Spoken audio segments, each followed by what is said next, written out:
Assalamu alaikum and good morning students. How are you all? Hope you are fine and good at your home. As nowadays we are facing the pandemic situation, so that's why we are arranging the online class for your betterment. Today we are going to start our new sessions 2020. I am your science teacher Ms. Rabia Marine Rajput. So now we will start our chapter number 1. So students, open your science book and open page number 2. Our first topic is human body. That in this chapter you will read about human body, that what organs are present inside our human body. First, you can easily see the picture. Here are some important organs, some main organs of human body. Our human body has organs that works together to keep us alive.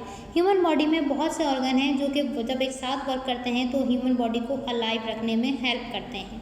Whether we are walking, talking, sleeping, playing or sitting, हम walk कर रहे हो, हम बातें कर रहे हो, हम सो रहे हैं, हम खेल रहे हैं या हम बैठे हुए हैं, ये सारे वर्किंग जो है हमारे ह्यूमन ऑर्गन की वजह से ही पॉसिबल हो सकते हैं. Our body is constantly working hard to keep us healthy. हमारी बॉडी कॉन्स्टेंटली वर्किंग करती है हमें हेल्दी रखने के लिए. As long as we continue to treat our body with care, it will take care of us. अगर हम अपनी बॉडी की केयर करेंगे, उसको वेल ट्रीट करेंगे, तो हमारी बॉडी भी हमारी केयर करेगी. जैसे आप इसकी एग्जांपल यूँ ले सकते हैं कि अगर हम एक प्रॉपर डाइट लेते हैं तो हमारी बॉडी के ऑर्गन्स प्रॉपर वर्क करेंगे, लेकिन अगर हम अनबैलेंस डाइट लेते हैं तो हमारी बॉडी के ऑर्गन्स भी प्रॉपरली वर्क करना छोड़ देंगे. Now see the picture. We have some main organs like brain, lungs, liver, kidney, heart, stomach, large intestine and small intestine. Now see, the next one is brain. First of all, we will read about brain because this is the most important part of human body. It controls all the activities of our body. It is the part that controls our emotion. Why it is the most important part of our body? Because it controls all activities of human body. Because ये human body की सारी activities को control करता है. In previous I told you that whether we are walking, talking, sleeping, playing, तो ये सारे function क्या हैं? ये सारे फंक्शन आपके ब्रेन की वजह से ही वर्क करते हैं. यानी आपका ब्रेन आपको ऑर्डर देता है, आपका ब्रेन आपको सिग्नल देता है और आप ये सारे वर्क परफॉर्म करते हैं. It is the part that controls our emotion. और ये इसलिए भी इम्पोर्टेंट है बिकॉज ये हमारे सारे इमोशंस को कंट्रोल करता है. अगर हम हैप्पी हैं तो हमारा ब्रेन सिग्नल देता है दैट वी आर हैप्पी. अगर हम सैड हैं तो हमारा ब्रेन हमें सिग्नल देता है दैट वी आर सैड. तो हमें अपने इमोशंस के बारे में पता चलता है, हम रिकॉग्नाइज कर सकते हैं अपने इमोशंस को. Now the next is lungs. Lungs help us to breathe. We inhale oxygen through our nostrils and mouth. The oxygen then travels through the blood stream to the body cells. After that we have the next main part that is lungs. Because lungs क्यों ज़रूरी है? क्योंकि lungs की वजह से आप सांस ले सकते हैं. लंग्स हमें ब्रीथ करने में हेल्प करता है. हम ऑक्सीजन को इनहेल करते हैं हमारे नॉस्ट्रल से या हमारे माउथ से, देन वो ऑक्सीजन आपकी पूरी बॉडी में ब्लड के थ्रू सर्कुलेट हो जाता है. Now the next is stomach. Our food digests in stomach. After swallowing the food releases stomach, it begins to break down through the contraction of muscles that are present in the stomach. Stomach क्या है? Stomach हमारे food को digest करता है. जब हम अपना food engulf कर लेते हैं तो उसके बाद वो हमारे स्टमक तक जाता है. हमारा स्टमक उसको पार्टिकल्स में ब्रेक डाउन कर देता है और वो पार्टिकल्स ब्लड के थ्रू आपकी पूरी बॉडी में सर्कुलेट हो जाते हैं. Now the most important part is heart. It is also a very important part of our body. It keeps us alive through the pumping of blood in our body. The chambers of heart act like a pump. When our heart pump stop pumping the blood around our body, we die. They are saying that our heart is very important because हमारा heart जब तक pump कर रहा है जब तक हमारी body alive है, लेकिन अगर हमारा हार्ट पंप करना स्टॉप कर देता है तो बॉडी डाई हो जाएगी. Now we have some sensory organs. In sensory organ we will study about the organs. First of all we have teeth. Like teeth is not the sensory organ but teeth is present inside the sensory organ that is mouth. teeth जो है वो आपके mouth में present होते हैं, सो हम इनको sensory organ कह सकते हैं. Now we have different type of teeth like incisor, canines, first molar and second molar. All these parts work ये सारे पार्ट किस तरह से वर्क करते हैं? इन सारे पार्ट्स का वर्क क्या है? आपके फूड को च्यू करना और उसे ग्राइंड करना ताकि आप उसको ईजिली इनगल्फ कर सकें। Now the next is eyes. Eye detect light and allow us to see. Eyes का सबसे इम्पोर्टेंट फंक्शन क्या है कि आइज़ जो हैं वो लाइट डिटेक्ट करती हैं और हमें देखने में हेल्प करती हैं। जैसे आइज़ में जब आपकी लाइट रिफ्लेक्ट करती है तो आप अपने सामने की चीज़ों को रिकॉग्नाइज कर सकते हैं, कलर्स को मेंशन कर सकते हैं, शेप्स को, डायमेंशंस को, और जो भी ऑब्जेक्ट्स आप अपनी आंखों से देख रहे हैं आप उन्हें पहचान सकते हैं। Next is ear. Ear help us to hear. Ear आपका क्या हेल्प करता है? एयर आपको सुनने में हेल्प करता है।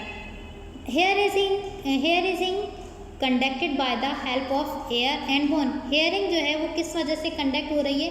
बाय एयर और बोन्स। जब एयर के थ्रू साउंड आपके एयर को हिट करता है वो आपके बोन्स यानी एयर बोन्स के हेल्प से इनसाइड आपके ब्रेन में जाता है और ब्रेन उसको सिग्नल देता है, देन आप उस आवाज़ को सुन सकते हैं। The last one is skin. The skin plays an important role in the maintenance of homeostasis. Homeostasis का मतलब है maintenance of constant internal environment, यानी आपका जो भी इंटरनल एनवायरनमेंट है वो मेंटेन रहे, कांस्टेंट रहे।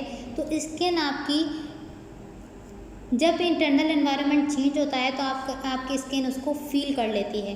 लाइक अगर गर्मी होती है तो आपको सेटिंग होती है, सर्दी होती है तो आपको कोल्ड फील होता है। सो ये सब क्या है? आपकी स्किन आप बताती है आपके आउटसाइड एनवायरनमेंट को। It senses how things feel. इससे हमें पता चलता है कि आप जो चीज़ें हैं वो किस तरह से फील हो सकती हैं। It help to regulate body temperature, और स्किन की वजह से ही आपका जो बॉडी टेम्परेचर है वो मेंटेन रहता है। Next one is bones and its function. We have 5 functions of bones. जैसे बोन्स किस तरह से वर्क करती हैं? First of all support. Skeleton is the framework of the body. It supports the softer tissues and provide points of attachment for more skeleton system. Skeleton किस तरह से support कर रहा है? आपकी बोन किस तरह से सपोर्ट कर रही हैं? जब आपकी बोन्स मिलकर एक स्केलेटन बनाती हैं तो वो स्केलेटन एक फ्रेमवर्क में आ जाती है, यानी एक प्रॉपर उसकी एक शेप आ जाती है और वो आपके जो टिश्यूज़ हैं उनको सपोर्ट करता है और उन्हें उनके डिफरेंट पॉइंट से अटैच रखता है। Now the protection.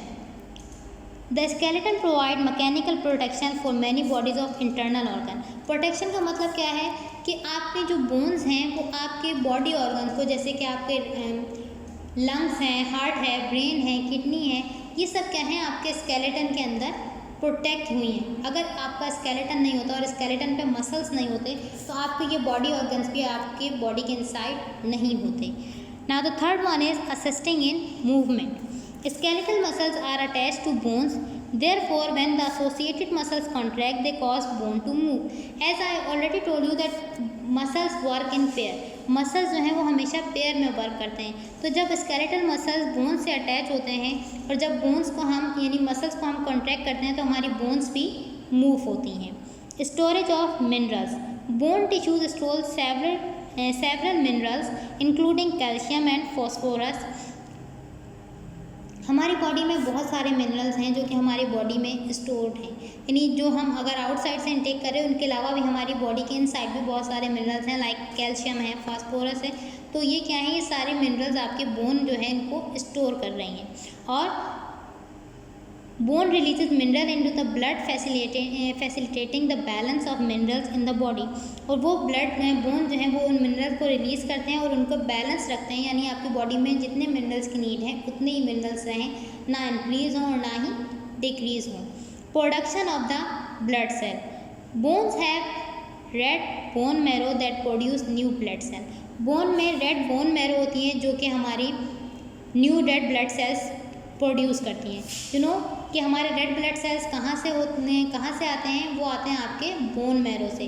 आपके बोन मैरो आपके रेड ब्लड सेल्स को प्रोड्यूस करती हैं और आप इस तरह से आपकी बॉडी में रेड ब्लड सेल्स बैलेंस रहते हैं। The last topic is muscles. The human body is comprised of over 600 muscles. Human body में 600 से ज़्यादा मसल्स हैं। Muscles is the soft tissue of the body which primarily function as a source of power. Muscles क्या हैं? आपकी body के soft tissues हैं जो कि आपको पावर यानी कि एनर्जी प्रोवाइड करते हैं वर्क परफॉर्म करने के लिए। There are 3 type of muscles in the body: skeletal muscles, smooth muscles and cardiac muscles. First, I will tell you about the skeletal muscles. Skeletal muscles are voluntary because we can control them directly with signals from our brain.